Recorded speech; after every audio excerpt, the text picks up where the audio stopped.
31e journée du maintien de la grève des FUSINEC, coordination et comité des enseignants communautaires et volontaires déclenchée en Assemblée générale le 20 janvier 2024. Déclaration. Chers collègues enseignants, mesdames et messieurs, malgré nos cris d'alarme, à l'instar des oiseaux de Minerve des gueules qui ne prennent leur envol qu'à la tombée de la nuit, notamment pour sauver l'école congolaise aux abois, il faut avouer qu'apparemment, la messe contre l'école congolaise avait été déjà dite en 2019, notamment 1. Celle de détruire son système éducatif par la commercialisation et la transformation en deal. 2. Par la nomination des cadres moins sérieux à vision courte et mercantiliste. 3. La politisation des promotions et des maintiens au poste de responsabilité. 4. La paupérisation des enseignants pour les rendre manipulables et vulnérables. En voici les conséquences. 1. L'apparition de 3 statuts particuliers d'enseignants dans nos établissements scolaires. Petit a, les enseignants fonctionnaires qui touchent les traitements régulièrement à la fin du mois. Petit b, les enseignants communautaires que l'État a pris en charge après le retour à la gratuité scolaire qui n'ont pas une note ministérielle de reconnaissance département par département et que l'on paye dans un désordre total. Ils sont aujourd'hui à plus de 4 mois de bourse impayée et dont le recrutement à la fonction publique pose le problème de la cachette de l'aide de transmission.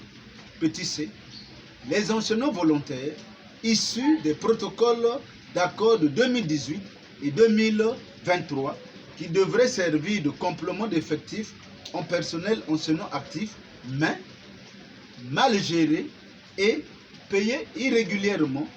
Ils ont du mal à être ponctuels et assidus à leur lieu de service. Aujourd'hui, ils sont à près de 5 mois de bourse impayée. 2. La nomination à la tête des établissements scolaires des dealers qui obéissent aveuglement au cabinet et à leurs parrains, et cela sans éthique et sans déontologie enseignante. 3. La création des directions de lutte contre la fraude en milieu scolaire dont les ministères des enseignements METP MEPSA sont à la fois juges et parties. 4. L'utilisation des jurys, adjoints aux jurys, correcteurs, brasseurs, opérateurs de saisie et autres comme mode de corruption des syndicalistes et des enseignants. 5. Le dysfonctionnement des directions ou organes de gestion des établissements scolaires. 6.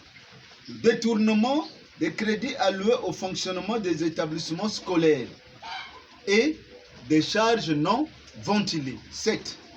La gestion active des cabinets et l'abandon des administrations scolaires à leur propre et triste sort. 8. Le recrutement des resquilleurs qui sont à la fin affectés comme personnel administratif malgré le pléthore existant.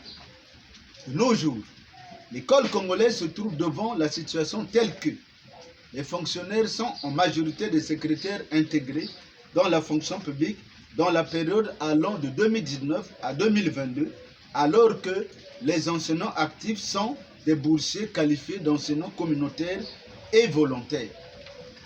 9. Et enfin, l'établissement à la légère des listes de correcteurs, parfois dans les rues et dans les foules entassées dans le jardin de l'INERAP, du cabinet et au lycée de la Révolution. Alors que les correcteurs des examens d'État devraient être choisis par les chefs d'établissement où les deux ont connaissance de cause. En conclusion, ici de dire que les ministères des enseignements, METP MEPSA, donnent l'impression d'être seulement animés et non gérés. Vive les enseignants, vive les FUSINEC, nous vous remercions.